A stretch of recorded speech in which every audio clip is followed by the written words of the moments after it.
Buenas noches, queridos hermanos, y feliz sábado de nuevo. Buenas noches desde España y buenos días, buenas tardes en otras partes del mundo, ¿verdad? La verdad es que esta campaña está dando muchos frutos. Hemos tenido un tremendo tema y también un espacio musical absolutamente espectacular. Y ahora vamos a tener un tema que es bastante parecido, porque os voy a contar un secreto antes de empezar. En las campañas, ya sean físicas en persona o bien online, como hemos hecho con el Clamor de Medianoche, jamás los predicadores nos decimos los temas. Cada uno predica lo que Dios le pone en su corazón y jamás nos hemos repetido, pero siempre nos hemos complementado a la perfección. Y yo a medida que avanzaba el pastor Carlo en su tema, digo, está hablando de cosas que yo voy a hablar desde otra perspectiva. O sea que estos temas se van a complementar de forma maravillosa, como veréis. Ya estáis viendo seguramente en pantalla la portada de mi tema. ¿Cómo es un cristiano verdadero? Hemos visto ya gran parte de esto en la predicación de Carlo y ahora lo vamos a ver desde otros textos bíblicos, otras citas y vamos a hacer hincapié en otras cosas también muy importantes. Porque la verdad, no nos engañemos, o somos cristianos verdaderos o no heredaremos la vida eterna. Aquí en la tierra podemos ser cristianos falsos, cristianos hipócritas, cristianos de nombre, cristianos simplemente por, ser algo. Pero el cristianismo es mucho más profundo, no es una religión más. De hecho, el cristianismo para mí no es una religión, es la práctica que Dios, a través de su Hijo, vino a mostrarnos cuando estuvo aquí en esta tierra. El cristianismo no tiene nada que ver con el budismo, con el islam, con el hinduismo, ni con nada que hay en este mundo. El cristianismo verdadero es el único método para poder llegar a una salvación verdadera, para que el humano realmente pueda salir de esta condición pecaminosa en su carácter y en su mente. Con lo cual vamos a empezar la lectura.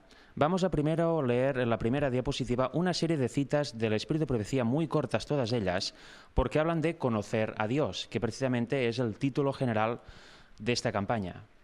Vemos en Cada día con Dios, página 270, párrafo 2, una explicación de qué quiere decir conocer a Dios y luego vamos a ver otras en las siguientes citas. Dice, no podríamos encontrar a Dios si lo buscáramos. En cambio, Él se ha revelado ¿en qué? En el carácter de Cristo, que es el resplandor de la gloria del Padre y la expresa imagen de su persona. Si queremos conocer a Dios, debemos ser semejantes a Cristo. Aquí vemos una primera condición.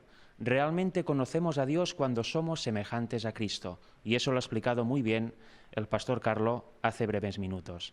Si no somos semejantes a Cristo en carácter, en vida, no conocemos realmente a Dios. Tenemos quizá una teoría, tenemos una idea vaga, pero no conocemos realmente a Dios.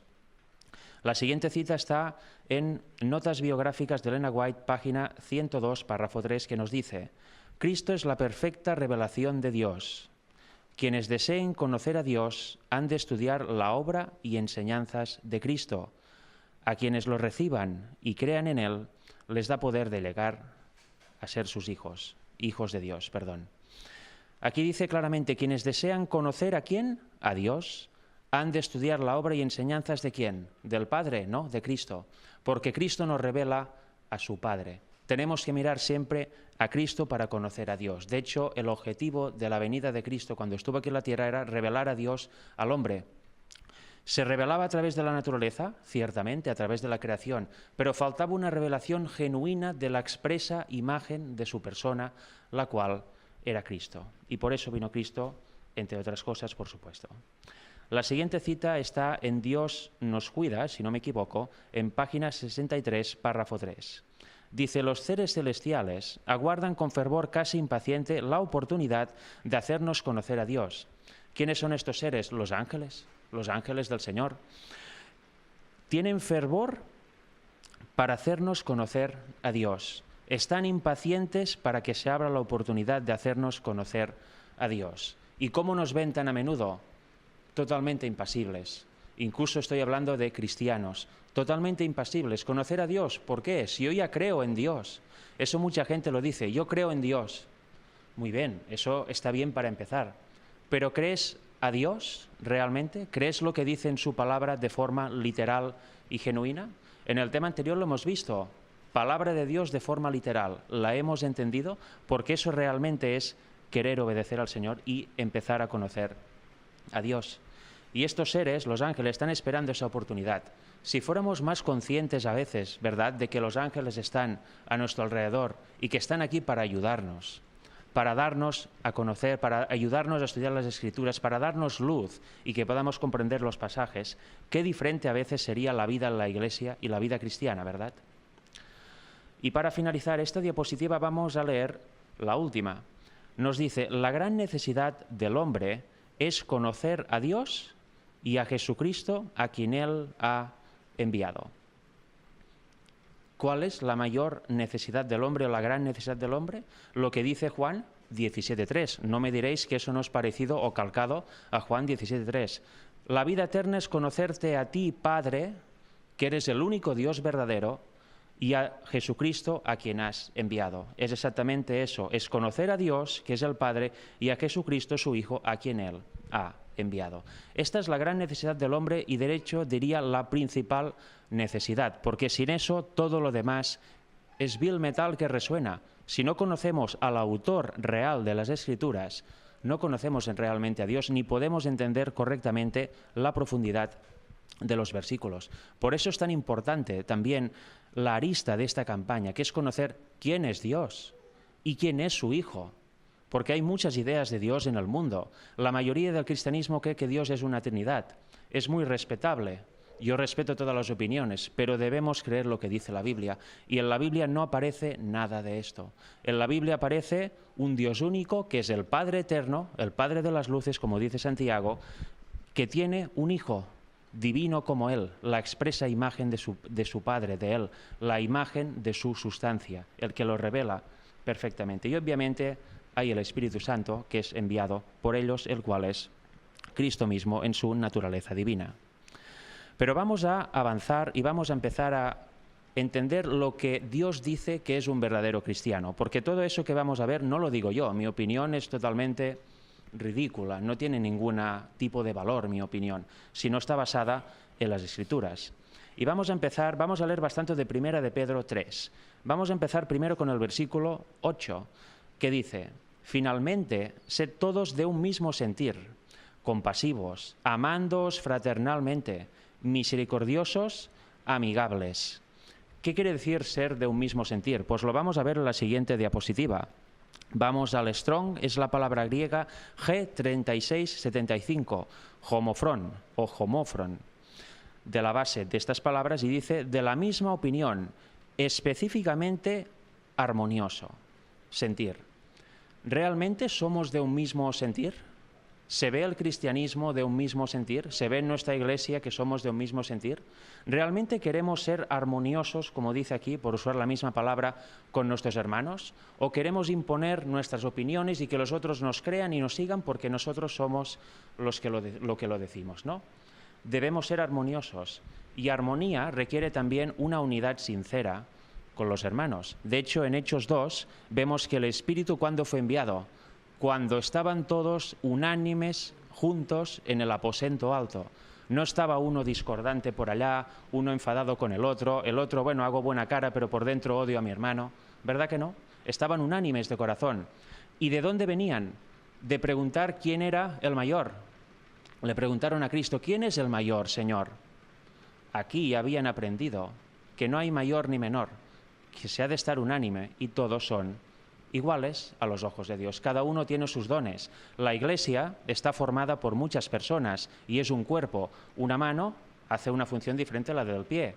La cabeza es diferente del cuello, etcétera, etcétera. Cada uno tiene su función, pero en esta función, en este don que le da Dios, o dones en plural, a veces puede ser así, hace la obra que el Señor le encomienda. Realmente predica el Evangelio de esta manera. No todo es predicar, también hay mucha obra subterránea, mucha obra fuera de cámaras, fuera de público, que es predicar realmente el Evangelio, como la ayuda al prójimo. Pero en definitiva, volviendo atrás, nos dice, sed todos de un mismo sentir, sed armoniosos los unos con los otros. Eso es palabra de Dios y es algo que ha de ser una realidad en nuestra vida. Y ahora vamos a 1 de Pedro 3, versículo 9, que es justo el siguiente del que acabamos de leer. Una vez hemos entendido que debemos ser de un mismo sentir, hay algo más. Dice, no devolviendo mal por mal, ni maldición por maldición. Y ahora aquí vamos al autoanálisis, ¿verdad? Nosotros cuando nos hacen un mal, ¿devolvemos el mal también? ¿Devolvemos con la misma moneda o realmente ahí manifestamos el carácter de Cristo y actuamos de una manera diferente? La carne, por nosotros mismos, lo que sale, si me hacen un mal, yo lo devuelvo. Y si puedo duplicarlo o triplicarlo, mejor aún, para que la persona pague por este mal que me ha hecho. Pero Cristo no dice eso. La palabra de Dios no dice eso. Dice, no devolváis mal por mal. Y aquí vamos a algo más sutil. Ni maldición por maldición. ¿No habéis sufrido burladores en vuestra vida cristiana? Burladores, gente que te maldice, que tiene un mal carácter, que te insulta, injustamente muchas veces. ¿Qué hacer ante eso? Pues no podemos devolver maldición por maldición. Porque a veces nos dicen, eres un tal, puede ser verdad o no, ¿qué sale? Pues tú también, o tú eres esto, y sacas trapos sucios de la otra persona. ¿Verdad que es triste? Pero eso lo hace el humano de forma natural. En cambio, un humano con Cristo en su corazón, nosotros con Cristo en nuestro interior, no haremos esto. Eso es la clave. Aquí nos lo dice, si no por el contrario, bendiciendo. Eso a veces lo leemos, incluso podemos reírnos, ¿verdad? ¿En serio me hacen mal y debo bendecir? ¿Me maldicen y debo responder con una bendición? Pues así dice el Señor. De ti depende hacer caso o no, pero esta es la actitud correcta. Sabiendo que fuisteis llamados para que heredaseis bendición. ¿Acaso cada día, por desgracia, no afrentamos al Señor? ¿Qué hace el Señor? ¿Nos maldice? ¿Yo le hago un mal, me lo devuelve? No. Él nos bendice y nos sigue llamando, vuelve al redil, arrepiéntete, vuelve a mí, te sigo llamando, aún hay tiempo de gracia, aún tienes una oportunidad. Pues así debemos actuar con el prójimo, porque la ley se resume en 2 mandamientos. Amarás a Dios con todo tu corazón y amarás al prójimo con todo tu corazón también. A veces decimos cumplir el primero, porque en el fondo, bueno, quién lo sabe, ¿no? Pero el segundo, tantas veces es incumplido, ¿verdad? Vamos a leer ahora la siguiente cita, que para mí esos versículos son impresionantes. Son impresionantes porque tienen una profundidad, valga la redundancia, absolutamente impresionante, inacabable. Es Mateo 5, versículos del 43 al 45. Nos dice así, oísteis que fue dicho, amarás a tu prójimo y aborrecerás a tu enemigo. Hasta aquí todos diríamos, amén, amén, claro que sí, eso es lo fácil, eso es lo que la carne nos da con tanta facilidad. Pero ¿qué dice Jesús? Pero yo os digo, amad a vuestros enemigos. ¿Amáis a vuestros enemigos? ¿Amo yo a mis enemigos? Cada uno lo sabe, pero aquí dice Cristo, amadlos. No es fácil en la carne, de hecho es absolutamente imposible, pero con Cristo habitando en nosotros, no es que sea fácil, es que sale solo, porque lo hace Él en nosotros. Amad a vuestros enemigos, bendecid a los que os maldicen, haced bien a los que os aborrecen y orad por los que os ultrajan y os persiguen. Si alguna vez recibís un mal comentario, una ultranza, ¿qué debes hacer? Orad por esta persona. No se debe despertar ningún sentimiento contra esa persona, ningún rencor, sino el sentimiento de orar por él o por ella. ¿Por qué? Porque debemos ser listos y debemos mirar más allá. No debemos mirar la persona, debemos mirar lo que induce a la persona a decir o hacer este acto. Y no es nada más ni nada menos que lo que dice Gálatas, las potestades de las tinieblas. Debemos ser listos y mirar más allá. No tenemos lucha contra carne y sangre, sino contra las potestades de las tinieblas. Con lo cual, por eso, con Cristo en nosotros se despierta Él, orar por los que nos ultrajan. Porque nosotros normalmente nos fijamos en nosotros. Me han insultado a mí, me han ultrajado a mí, no hay derecho. Eso es una manifestación extrema del yo. No vamos bien así. En cambio, con Cristo en nosotros nos sale orar. Aquí dice, para que seáis hijos ¿de quién? De vuestro Padre. Si no cumplimos estos requisitos, ¿de quién somos hijos? De otro que hay por ahí, del padre de la mentira, del diablo. En cambio, si los cumplimos, somos hijos realmente ¿de quién? Del Dios único, el Padre. ¿Que está dónde? En los cielos. Que hace salir su sol sobre malos y buenos y que hace llover sobre justos e injustos. Él no discrimina. ¿Nosotros vamos a discriminar? ¿Verdad que no? En la siguiente diapositiva sigue avanzando, ¿no?, esta idea. Mateo 5, versículos del 46 al 48, nos dice así: porque si amáis a los que os aman, y estas palabras son lógicas, ¿no?, evidentes, pero conviene recordarlas. Porque si amáis a los que os aman, ¿qué recompensa tendréis? ¿No hace también lo mismo los publicanos? ¿Conocéis alguna persona de este mundo que no ame a quien lo ama? ¿Verdad que no? Toda persona, sea de donde sea, crea lo que crea, ama a quien lo ama. No hay diferencia alguna. Y si saludáis a vuestros hermanos solamente, ¿qué hacéis de más? ¿No hacen también así los gentiles? ¿Verdad que sí? Sed pues vosotros perfectos como vuestro Padre que está en los cielos es perfecto. ¿Existe la perfección de carácter? Hay mucha gente que dice que no. Supongo que se le olvida unos cuantos versículos, ¿no?, que hay en la Biblia. Pero aquí lo dice el mismo Cristo. Sed pues vosotros perfectos como vuestro Padre que está en los cielos es perfecto. ¿Creéis que si Cristo dice sed pues vosotros perfectos es porque es imposible? No, es porque es totalmente posible en Él. Él lo hará en nosotros. Y ahora vamos a leer una cita que me pareció sumamente interesante y que tiene plena relación, obviamente, con el tema. Está en el Ministerio de Curación, página 389, párrafo 3. Dice que la presencia del Padre rodeaba a Cristo y nada le sucedía que Dios en su infinito amor no permitiera para bendición del mundo. Nada de lo que le sucedió a Cristo aquí en la tierra, el Padre no estaba desprovisto del Padre. El Padre lo permitió. ¿Para qué? ¿Por qué? Para bendición del mundo. Y Él lo entendió así. Cristo lo entendió así. Esto era fuente de consuelo para Cristo. Qué diferente, ¿verdad? A nosotros nos sucede algo, ¡ay, ay, ay! En cambio, Cristo decía, ¡qué bendición, qué consuelo! Gracias, Padre. Gracias, Padre, por todo esto, porque es bendición para el mundo. Él no vino a mostrarse Él, vino a mostrar a su Padre y a vencer el pecado por todos nosotros. Dice, el que está lleno del Espíritu de Cristo vive en Cristo. ¿Verdad que es evidente? ¿El que está lleno de qué? Del Espíritu de Cristo, obviamente. ¿Cómo vamos a estar llenos de Cristo si no estamos llenos de su Espíritu? Si estamos llenos del Espíritu de otro, ¿de quién vamos a ser llenos? De este otro, pero no de Cristo, ¿verdad? Son palabras muy simples, ¿verdad?, que el estudiante sincero de la Biblia y del Espíritu de Profecía pues entiende sin ningún problema. Aquí dice, lo que le suceda viene del Salvador, que le rodea con su presencia. En otras palabras, con su Espíritu. Si pensáramos siquiera que todo lo que sucede viene del Salvador, y lo pensáramos a la primera, que no nos viniera ningún pensamiento malo, ninguna idea negativa, qué diferente sería nuestra vida, ¿verdad? También dice que nada podrá tocarle sin permiso del Señor. Todos nuestros padecimientos y tristezas, todas nuestras tentaciones y pruebas, todas nuestras pesadumbres y congojas, todas nuestras privaciones y persecuciones, todo, en una palabra, contribuye a nuestro bien. Todo esto que es malo, ¿verdad?, lo podemos considerar como malo, contribuye a nuestro bien, nos refina, nos pule para salvación. Qué interesante, ¿verdad? Dice, todos los acontecimientos y circunstancias obran con Dios para nuestro bien. Ojalá tuviéramos siempre presente esta idea en nuestra mente, ¿verdad? Muchos pensamientos negativos, muchas tristezas ya ni siquiera aparecerían, ¿verdad? Sigue diciendo la página 390, párrafo 1. Dice, si comprendemos la longanimidad de Dios para con nosotros, nunca juzgaremos ni acusaremos a nadie. Otro punto interesante, ¿juzgamos y acusamos a las personas? Alguien dirá, no, yo muy poco, o yo mucho.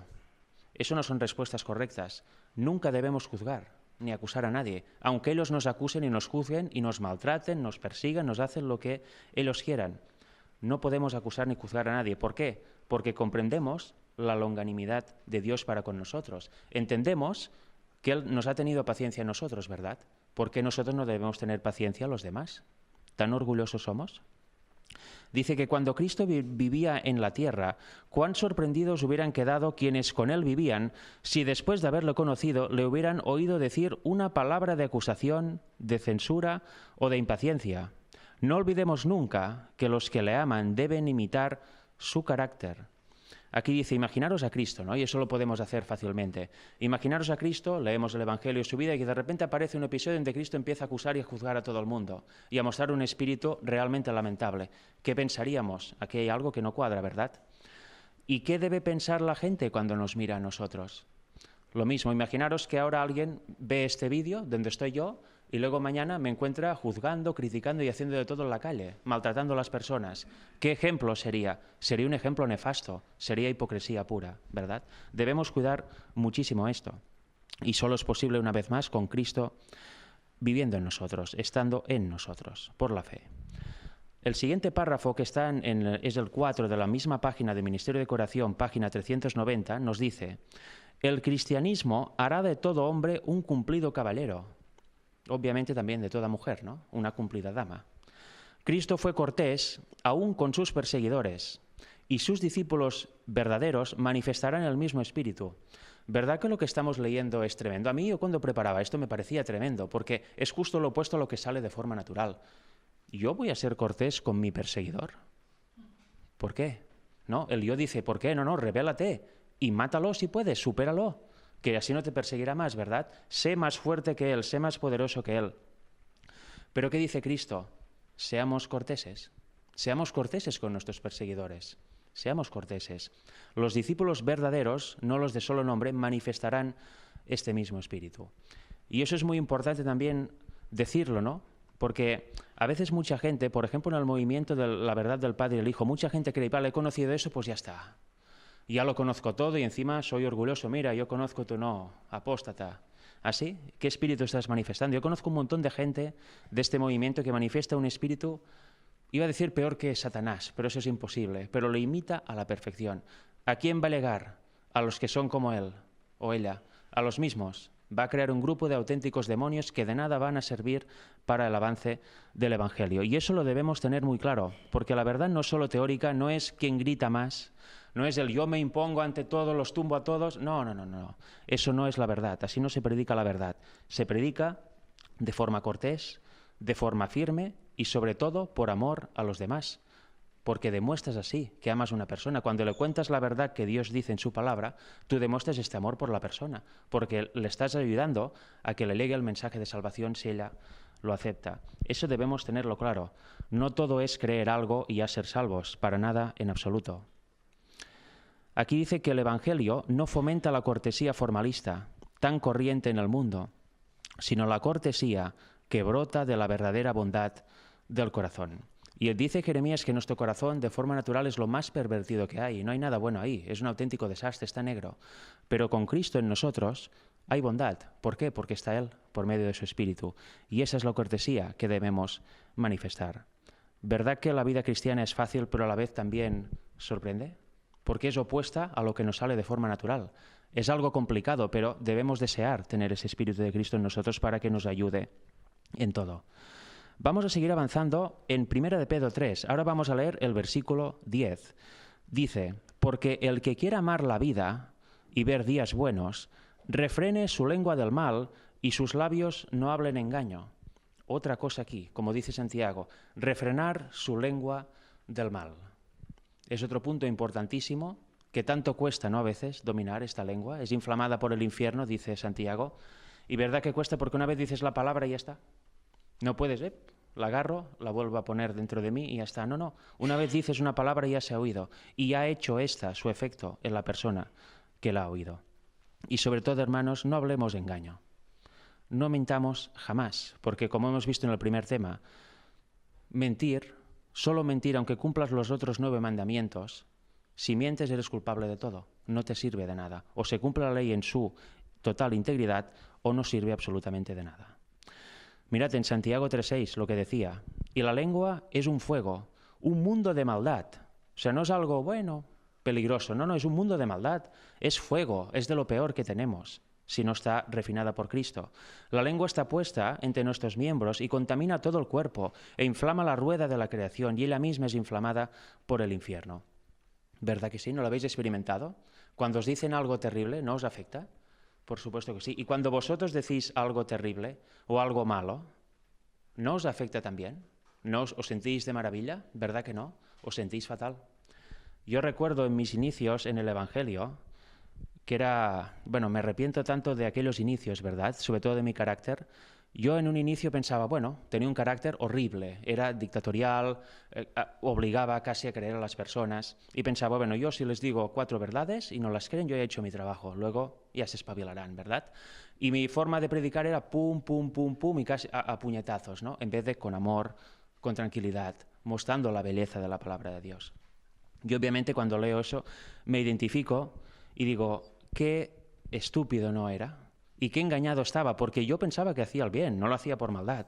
Pero cuando uno se da cuenta de cuán equivocado está, hay 2 opciones. O negarse a eso, no, yo no estoy equivocado, mentira, quito de ese sentimiento de mí, quito esa voz del espíritu de mí.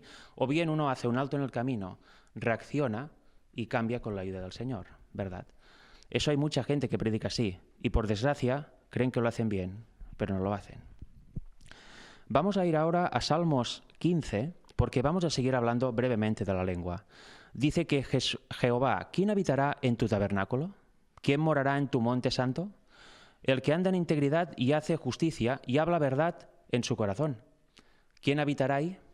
Eso, quien es íntegro, quien realmente hace justicia, quien no miente, quien habla verdad en su corazón, no solo de palabra y pienso otra cosa, sino que realmente una persona que sea cristiana verdaderamente dice la verdad porque así es, así la siente en su corazón. Dice, el que no calumnia con su lengua, ni hace mal a su prójimo, ni admite reproche alguno contra su vecino. Aquí hay otra cosa, amar al prójimo, no querer mal al prójimo si nos ultraja, pero aquí dice, ni admite reproche alguno contra su vecino. Aquí también hay una obra para los demás. ¿Qué hacemos cuando alguien nos viene con un chisme? Dímelo, sí, solo a mí. Vamos ahí, me lo explicas y ya está, yo me voy a callar. Pero resulta que el que te lo dice me ha dicho a otro que se iba a callar y me lo está contando. ¿Verdad? Es una cadena infinita.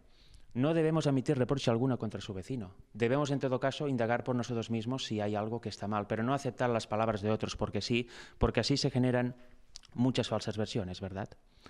Dice que aquel a cuyos ojos el vil es menospreciado, pero honra a los que temen a Jehová. El que aun jurando en daño suyo, no por eso cambia. Quien su dinero no dio a usura, ni contra el inocente admitió cohecho. El que hace estas cosas no resbalará jamás. Qué impresionantes palabras, ¿verdad? Para sin duda estudiar y mantener en nuestra mente e interiorizarlas. En 1 de Pedro 3:11, siguiendo con la lectura de 1 de Pedro 3, nos dice, apártese del mal y haga el bien, busque la paz y sígala. Debemos apartarnos de todo mal y hacer el bien. ¿Cómo se hace el bien? Con Cristo habitando en nosotros. Debemos buscar la paz y seguirla. No debemos buscar la guerra, no debemos buscar la controversia. A veces no, hay personas que dicen, bueno, voy a ir ahí porque sé que ahí piensan diferente a mí y encima me conocen y me dicen cosas por redes sociales, pero yo voy a ir ahí, me presentaré y ¡pam!, ¿no? Aquí estoy, decímelo a la cara, ¿verdad? Esa es una reacción muy de la carne. Nosotros debemos apartarnos de todo eso, hacer el bien, buscar la paz y seguirla. Buscar la paz con todos, no solo con nuestros hermanos, con los que nos aman. En 1 Corintios 6, versículos del 9 al 11, nos dice una serie de cosas también muy interesantes para que vayamos meditándolas. Dice, ¿no sabéis que los injustos no heredarán el reino de Dios? No erréis, ni los fornicarios, ni los idólatras, ni los adúlteros, ni los afeminados, ni los que se echan con varones. Qué tremendas palabras, ¿no?, para decir hoy en día. ¿No está en boga todo esto? De hecho, casi no se puede decir ni en directo ni por redes sociales porque te censuran. A este punto de dictadura hemos llegado, ¿verdad? Pero aquí lo dice claro, ni fornicarios, ni idólatras, ni adúlteros, ni afeminados, ni los que se echan con varones. Estos no van a heredar el reino de Dios. Es así de simple. Pero tampoco los ladrones, ni los avaros, ni los borrachos, ni los maledicientes, ni los estafadores heredarán el reino de Dios. Y esto erais algunos. ¿Algunos de nosotros cumplimos esto en el pasado? Yo sí. No todo, obviamente, pero muchas cosas sí. Seguro que muchos de vosotros también. Si no, todo el mundo tiene un pasado. Y en mi caso yo no conocí el Evangelio hasta los 25 años. Imaginad todo lo que vino, todo lo que llevaba ya vivido, ¿verdad? Pero bueno, aquí dice, y esto eres algunos. ¿Significa que por una vida pasada estás condenado? No. Luego conoces el Evangelio, te arrepientes. Y dice, mas ya habéis sido lavados, ya habéis sido santificados, y habéis sido justificados en el nombre del Señor Jesús y por el Espíritu de nuestro Dios. Hay salida siempre, hermanos. Que nuestra vida pasada no sea una losa, sino que sea algo en que pensar para no volver a repetir nunca más todas las acciones negativas y que vemos aquí, que son abominación para Jehová. En Juan 3:5 nos dice: respondió Jesús, de cierto te digo, que el que no naciere del agua y del Espíritu no puede entrar en el reino de Dios. A veces, y eso siempre lo comento cuando sale algo que se puede relacionar con el bautismo, yo cuando me bauticé en 2013, con todo el fervor, el furor y feliz, ¿no?, de haberlo hecho, me dijeron, pero tranquilo, vas a seguir pecando, ¿eh? Ahora vas a tener un buen momento, pero cuidado. Y yo pensé, entonces eso de morir al viejo hombre y nacer, que es un paripé. Bueno, años después yo empecé a conocer el Evangelio en verdad, ¿no? Empecé a conocer el mensaje de 1888, dado por Waggoner y Jones, y ahí entendí varias cosas. Realmente el bautismo de agua es un pacto público con los hermanos, con Dios, decir, muere el viejo hombre y nace el nuevo, pero luego hay toda una vida de santificación, toda una vida de santidad. Hay un trabajo constante con el Señor para que su Espíritu nos imparta su justicia y realmente dejemos de ser aquel hombre que teóricamente murió en las aguas. A veces mucha gente piensa que al bautizarse ya está todo, ¿no? Aquí termina mi obra. Ahí es justo el inicio. Ahí has hecho un pacto con Dios, teóricamente, porque comprendes el Evangelio y comprendes lo que te han explicado en la Iglesia, ¿verdad? Lo que dice la Biblia. Pero luego hay toda una vida en donde debes cada día vencer al pecado con la ayuda del Espíritu. Eso es básico. Bautizarse para seguir pecando, ¿qué sentido tiene, no? Debemos tener esto claro. Y si aún y así pecáis, abogado tenemos. Pero que no sea este hecho, digamos, una base para seguir pecando y pecando. Como tengo un abogado, ya me voy a arrepentir cada vez. No, porque cada vez tu mente va a estar más deteriorada, va a estar más amigable con el pecado y llegará un día que no te parecerá ni siquiera pecado. Y eso es terrible porque cuando pasa eso el Espíritu se retira. Y ya no hay nada más que hacer por ti. Dice en la maravillosa gracia de Dios, página 319, párrafo 2, lo siguiente. Dice que el apóstol deseaba que aquellos a quienes estaba escribiendo recordaran que debían revelar en sus vidas el glorioso cambio producido en ellos por la gracia transformadora de Cristo.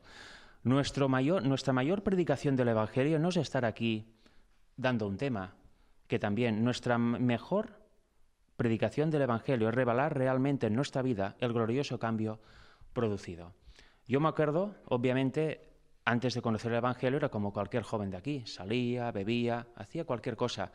Y una vez, cuando ya me había convertido, mis amigos de la Universidad de Girona, precisamente, me dijeron, oye, cada año quedamos, ven, y vamos a salir y tal. Yo dije, no, yo no voy a salir, voy a venir con vosotros a cenar tranquilamente y luego me iré. Y se dio una situación muy curiosa, que en aquel momento me hizo gracia porque un amigo mío, completamente bebido, me dijo, pero tú, Frederic, ¿qué te ha pasado? O sea, has hecho un cambio espectacular, no has bebido nada, hablas diferente, no quieres salir, vas a llevar a estos que no quieren salir a su casa, o sea, estás completamente sereno y ¿de verdad no tienes ganas de ir con nosotros a tal club? Y digo, no, de hecho estoy aquí, ya me estoy cansando de estar con vosotros, estoy prácticamente por estar. Y se quedaron sorprendidos. Realmente vieron un cambio, dijeron, pero tú, Frederic, no eres el Frederic que yo conocía. Y yo digo, bueno, efectivamente, porque he conocido el Evangelio, he conocido algo mucho mejor que lo que yo era, ¿verdad? Y ese cambio se ha de revelar realmente en nuestras vidas, no solo en acciones, sino también en nuestro hablar, etc. Dice que debían ser luces en el mundo, ejerciendo una influencia contraria. Ya me diréis qué luz es una persona que en la iglesia es de una manera y fuera de otra. ¿Eso qué luz es? Nada. Dice que ejerciendo una influencia contraria a la de los instrumentos satánicos por medio de sus caracteres purificados y santificados. Siempre debían recordar las palabras, no de vosotros. Ellos no podían cambiar su propio corazón, y cuando mediante sus esfuerzos las almas fueran conducidas de las filas de Satanás para decidirse por Cristo, no debían pretender ninguna participación en la transformación producida. No hay nada bueno en nosotros y no hay nada que podamos hacer por nosotros mismos para santificarnos. Todo lo hace Cristo en nosotros. Y un punto muy importante también es que el catolicismo, la mayoría del cristianismo, entiende la justificación por la fe de una forma muy curiosa. Dice, tú has de hacer una serie de acciones y luego Dios dirá, aquí estás, Frederic, te veo, te miro, bien hecho, justificado. La verdadera justificación de la Biblia es: ve tal como estás al Señor y Él te dará gratuitamente su justicia. Tú no has de hacer nada ni puedes hacer nada para que Dios te justifique. Él ya te ha justificado gratuitamente por la muerte de su Hijo. Eso es la verdadera justificación por la fe. En el siguiente párrafo nos dice: el poder de Dios es el supremo factor de eficiencia en la gran obra de obtener la victoria sobre el mundo, el diablo y la carne. ¿Cómo somos vencedores? Por el poder de Dios en nosotros, si no, no hay manera. Y de esta forma, por cierto, venció Cristo. Él no usó su propia divinidad, Él venció por la unión al Padre, y éste le daba el poder. Lo digo porque eso es un pequeño detalle que muchas personas no tienen claro, y crea confusión. Pero la Biblia realmente es muy clara. Dice: está de acuerdo con el plan divino que sigamos cada rayo de luz dado por Dios. El hombre no puede llevar a cabo nada sin Dios, y Dios ha trazado su plan de tal manera que no va a llevar a cabo nada en lo que se refiere a la restauración de la raza humana sin la cooperación de lo humano con lo divino. Qué curioso, ¿verdad? Por nosotros mismos no podemos hacer absolutamente nada, pero Dios con nosotros y nosotros colaborando con Dios, sí. Él desea nuestra colaboración. Él podría simplemente ni siquiera necesitarnos hacer pum, pum, pum y ya está. Ya está santificado. Pero Él quiere que queramos esta santificación y quiere que seamos cooperadores, que sepamos cómo funciona esto. Quiere que realmente lo conozcamos y lo amamos. Dice: la parte que se requiere que el hombre realice es inconmensurablemente pequeña. No obstante, en el plan de Dios es justamente la parte necesaria para que la obra alcance el buen éxito. Básicamente, la parte del hombre, ¿cuál es? Aceptar lo que Dios te da y te dice. Es entregarte a Él y Él va a actuar. Es tan fácil y tan difícil, ¿no? Porque entregarse a Dios no quiere decir oír una predicación, llenarse de sentimientos y tirarse prácticamente de cabeza a la piscina bautismal. O salir de ahí: ¡oh, qué emoción! Luego se levanta por la mañana. ¿De qué habló el predicador ayer? Ni idea. ¿Y quieres leer la Biblia? No, tengo otras cosas que hacer. Eso no es para nada santificación ni conocer al Señor ni nuestra parte. Es entregarnos de todo corazón al Señor. En 1 de Pedro 3:12, siguiendo con la lectura de 1 de Pedro 3, nos dice: porque los ojos del Señor están sobre los justos y sus oídos atentos a sus oraciones, pero el rostro del Señor está contra aquellos que hacen el mal. Que nadie espere bendición si sigue obrando el mal. Los ojos del Señor están sobre los justos. Este es el verdadero pueblo del Señor. Y en Juan 14, un tremendo capítulo, ¿verdad? Versículos 13 y 14 nos dice así: y todo lo que pidiereis al Padre, ¿en qué? En mi nombre. Este es el requisito. En mi nombre debéis pedir al Padre. Con lo cual, ¿qué se refiere? Debemos pedir según la voluntad del Señor. No podemos pedir cosas contrarias a lo que Él quiere o contrarias al propio Evangelio, es obvio. Todo lo que pidamos en consonancia con lo que Dios nos pide, ¿qué dice? Lo haré. Para que el Padre, ¿qué? Sea glorificado, ¿en quién? En su Hijo, en Jesús. Si algo pidiereis en mi nombre, yo lo haré. Esto es una promesa literal. No hay posibilidad de tergiversar este texto. Si algo pidiereis en mi nombre, yo lo haré. Debemos tenerlo claro. Si estamos conforme a la voluntad del Señor, le pedimos algo en su nombre, en el nombre de Cristo, y Él lo hará. Quizá tardará o no tardará, pero lo hará seguro. Debemos tener esta confianza. A veces la impaciencia nos mata, ¿verdad? Pero bueno, eso es un problema nuestro, no de Dios. Y luego sigamos leyendo ahora versículos del 13 al 17 de 1 de Pedro 3. Nos dice: ¿y quién es aquel que os podrá hacer daño si vosotros seguís el bien? Es una buena pregunta, ¿verdad? Mas también, si alguna cosa padecéis por causa de la justicia, bienaventurados sois. Por tanto, no os amedrentéis por temor de ellos, ni os conturbéis. Aquí es importante: si padecemos algo, ¿qué? En el nombre de Cristo y por causa de la justicia, bienaventurados somos. Pero antes debemos asegurarnos que el padecimiento es realmente por causa de la justicia de Cristo. Muchas personas también, a la mínima que se les dice algo: hoy, claro, como soy siervo de Dios, predico el Evangelio y ya vienen a por mí. ¿Así, de verdad? ¿Siempre es así? Debemos asegurarnos que, por causa de la justicia verdadera, si somos perseguidos, entonces bienaventurados somos. Pero si no, no. Lo dice el Espíritu de Profecía.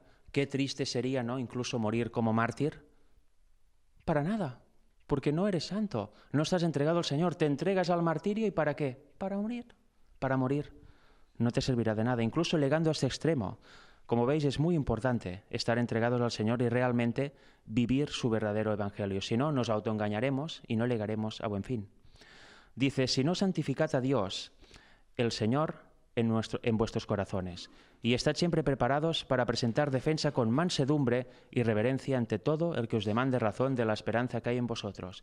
¿Defensa con qué? Con mansedumbre y también reverencia, sin perder las formas. A todo el que os demande razón de la esperanza que hay en vosotros. Eso es para tenerlo en cuenta, ¿no? Sin duda. A veces, obviamente, uno analiza la situación y ya ve si es mejor callar o hablar o esperarse quizá al día siguiente. Pero debemos siempre manifestar que tú dices eso, fatal, estás completamente equivocado. ¿Qué debemos contestar? Pues tú más, o no me digas nada, o contestar con un espíritu turbado. No, debemos presentar defensa con mansedumbre y reverencia. ¿La reverencia cómo se consigue? Mostrando literalmente la palabra de Dios. Y la mansedumbre con un espíritu tranquilo, con un carácter tranquilo, con un espíritu manso, en definitiva. Dice, teniendo buena conciencia, para que en lo que murmuran de vosotros como de malhechores, sean avergonzados los que calumnian vuestra buena conducta en Cristo. Teniendo ese ejemplo, los otros que son avergonzados, porque un espectador, por decirlo así, neutral, se dará cuenta enseguida. ¿Por qué están diciendo eso a esa persona? Mira qué diferencia hay entre un espíritu y otro, ¿verdad? Y eso yo lo he visto muchas veces en redes sociales, una diferencia abismal de un espíritu a otro, de una persona que se comporta sin mansedumbre y reverencia con una persona que sí que tiene esta mansedumbre y reverencia. Dice, porque mejor es que padezcáis haciendo el bien, si la voluntad de Dios así lo quiere, que haciendo el mal. La carne quiere, obviamente, todo lo contrario.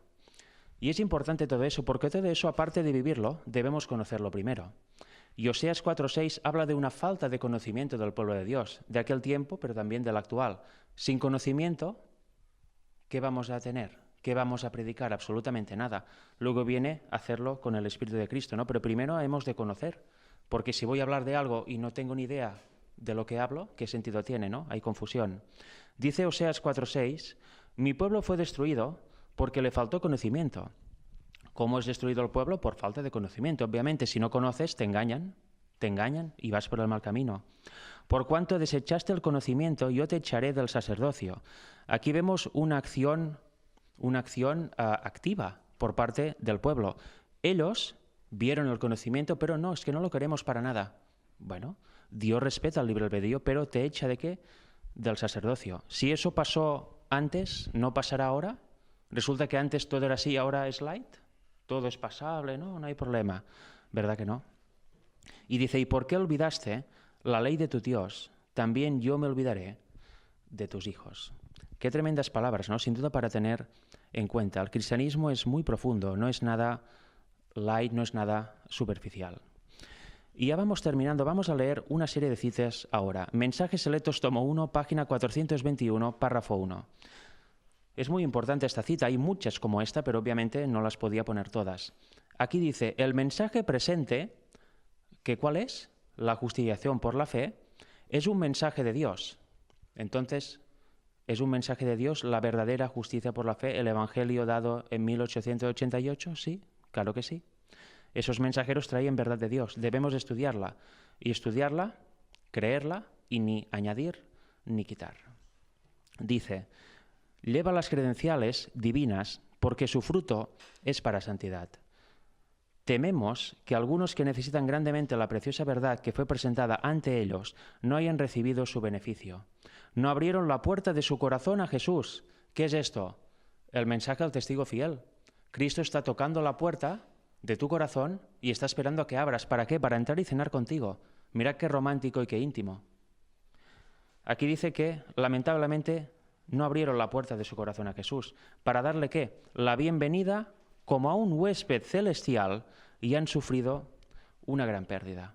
¿Nosotros realmente hemos abierto la puerta de nuestro corazón a Jesús y le hemos dado la bienvenida? Ven, Señor. Si negamos Cristo en nosotros, no estamos dando esta bienvenida. ¿A quién la estamos dando? A otro, ¿verdad?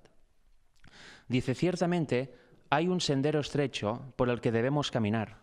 La cruz se presenta en cada paso. Debemos aprender a vivir por fe. Entonces las horas más oscuras serán iluminadas por los benditos rayos del sol de justicia. Si caminamos por fe y aprendamos a vivir por fe, ¿qué? Cuando estemos en las peores circunstancias, vamos a ser iluminados. Y eso puede ser ahora o puede ser en una futura persecución.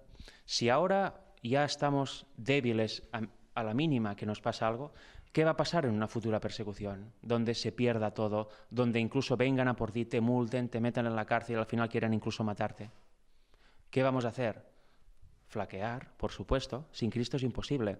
Debemos aceptar el mensaje del testigo fiel y dar entrada a este huésped celestial que ¿quién es? Jesús.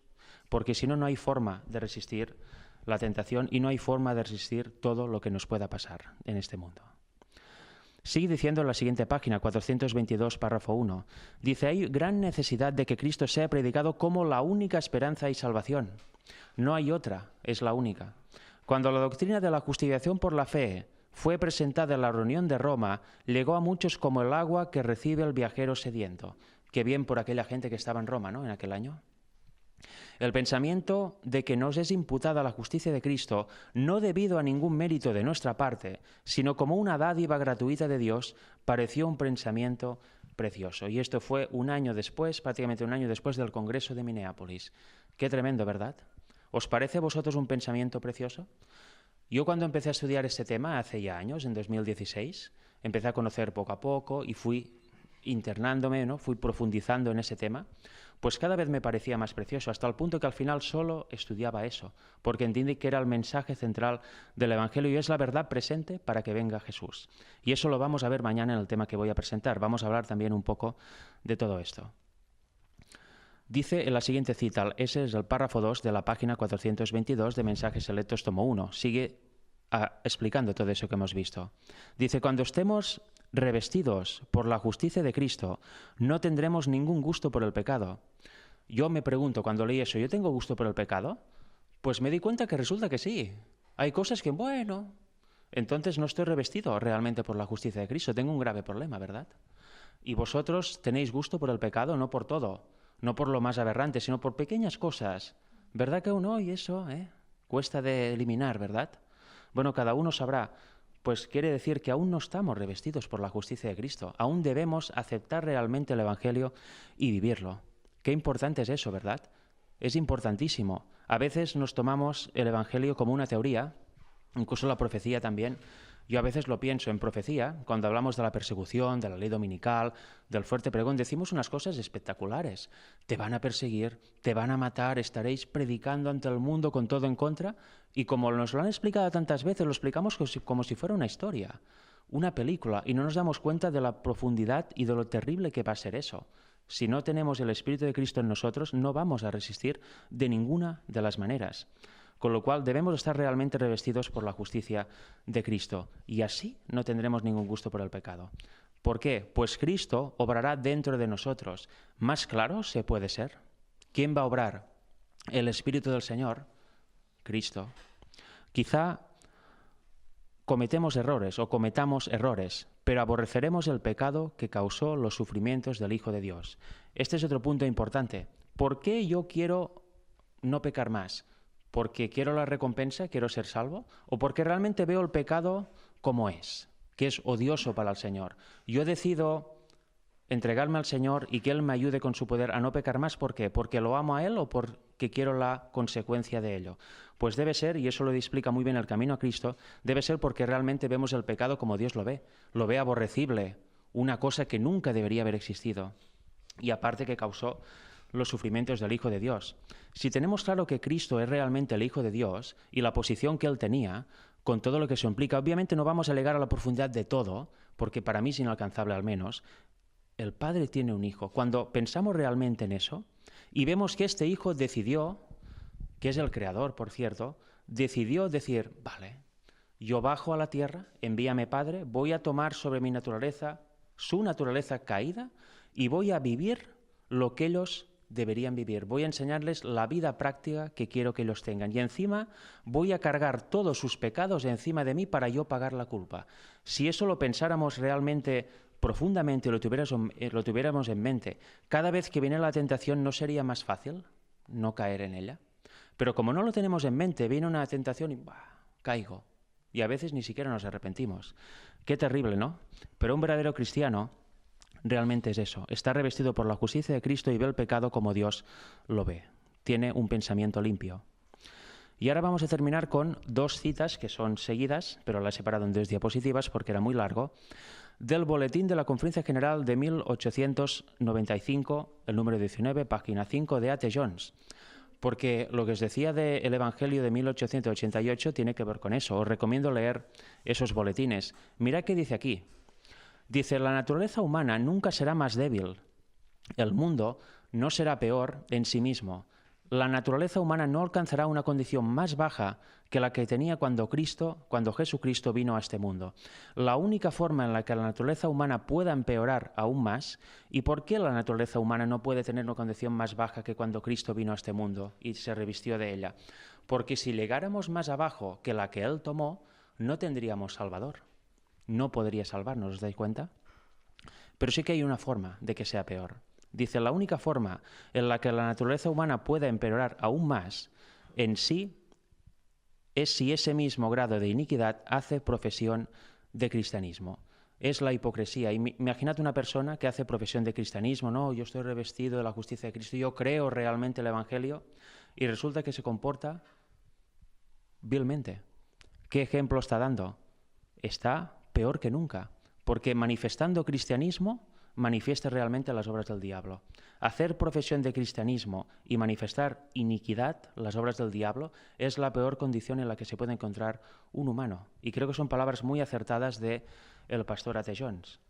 Dice, una persona puede no ser más que iniquidad, tal como lo era el mundo cuando Cristo nació en él, mientras la tal no haga profesión de cristianismo, sino pretende estar sujetándose a los principios del Evangelio. Dios puede alcanzar la perdida condición de esa persona mediante el Evangelio, salvándola de ese modo. Y finalmente, ¿qué nos dice más? Dice, pero si esa persona, en su condición inicua, profesa el Evangelio y se atiene a dicha profesión únicamente como una forma, como una cobertura para disimular su iniquidad, desprovee a Dios del único medio que tiene el Señor de salvar al hombre. Qué terrible, ¿no? Una persona que usa el cristianismo para cubrir su iniquidad, pero sigue siendo inicuo, y usa el cristianismo como tapadera, está en una condición que Dios no puede hacer nada por él. ¿Por qué? ¿Porque Dios no tiene poder? No, porque Él mismo se está poniendo alejado de Dios. Él mismo está poniendo una barrera y le está diciendo a Dios, no me uses, no me bendigas, no me justifiques. Qué tremendo, ¿no? Dice el Señor de salvar al hombre, permitiéndolo al convertirlo en apoyo de su maldad. Eso lo convierte en peor en ese sentido, destituyéndose a sí mismo de la salvación al tomar el método divino de salvación y convertirlo en una tapadera y apoyo para su maldad. No es que Dios no quiera ayudarle, sino que Él mismo se destituye. Dice, no, yo eso no lo quiero, lo quita. Pero en sí mismo, en la carne, su propia maldad carnal práctica no es en realidad mayor. Se trata solo de que ahora, además de inicuo, es hipócrita. En los últimos días el mundo no será en sí mismo peor de lo que fue cuando Cristo nació en él. Será peor en el sentido de que tendrá la apariencia de piedad, pero habiendo negado la eficacia de ella, puesto que utiliza la profesión de cristianismo para cubrir su iniquidad, pervirtiendo así el único medio de salvación, lo que implica su destrucción irremediable. Y esta era la última diapositiva. Sin duda son palabras absolutamente tremendas. Yo cuando las leí quedé alucinado, pero son verdaderas. Realmente es un mensaje verdadero y debemos autoanalizarnos, lo que decíamos al inicio, ¿no? Que decía Carlos. Debemos tener este autoanálisis. Creo que lo habéis tratado en la mañana, cuando yo no estaba en el culto matinal. Y eso no es por decir, no es, bueno, vamos a probar. Ha de ser así. Debemos autoanalizarnos. No podemos pasar por alto ninguna de nuestras reacciones ni ninguna de nuestras palabras. No podemos pasar por alto, en definitiva, lo que realmente somos. Porque si somos viles, no vamos a heredar ninguna vida eterna. Debemos entregarnos realmente al Evangelio. Y espero que esas palabras, que ese tema sirva para conocer realmente lo que Dios quiere del cristiano, lo que Dios quiere de su pueblo. ¿Cómo ha de ser un verdadero cristiano? Pues así. Ha de actuar así y ha de tener ese pensamiento, ha de decir las palabras en este modo, etc. Eso también es parte de conocer a Dios, porque Cristo fue así. Cristo fue así. Con lo cual, si queremos realmente conocer a Dios, debemos conocer esto, y ha de ser una realidad en nuestra vida. Ahora, para terminar, vamos a hacer una oración. Quien pueda se puede poner de rodillas y luego ya por hoy vamos a despedir la campaña.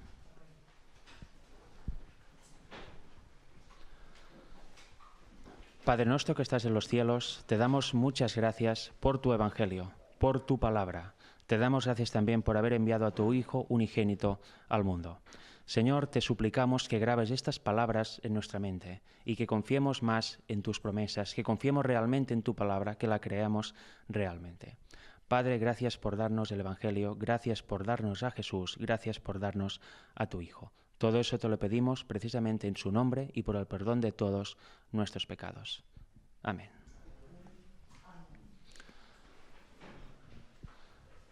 Y bien, queridos hermanos, pues aquí termina la sesión de hoy de la campaña Es tiempo de conocer a Dios, edición España. Espero que los temas hayan sido de bendición, se pueden ver y repetir porque quedan subidos al canal y quedarán ahí permanentemente. Y nada, deciros que simplemente mañana ya es el último día de la campaña y seguimos en doble sesión, en sesión de mañana y en sesión de tarde. En la mañana empezaremos alrededor seguramente de las 10, 10 y media, tendré una predicación yo mismo y luego participará también el hermano Emanuel. Luego tendremos una serie de bautizos que no estamos seguros si vamos a poder grabarlos o no, depende de la intención que tengan las personas, eso es algo privado y dependerá de su elección.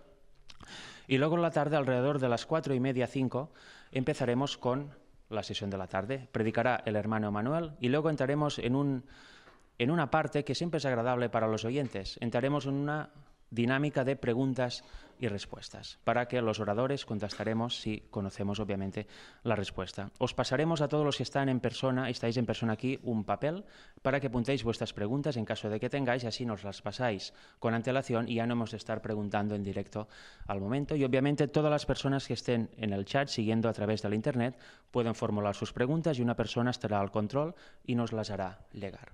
Esperamos, en definitiva, que sea de bendición, como ha sido lo que llevamos de campaña. Y nada, buenas noches desde España. Que Dios os bendiga a todos.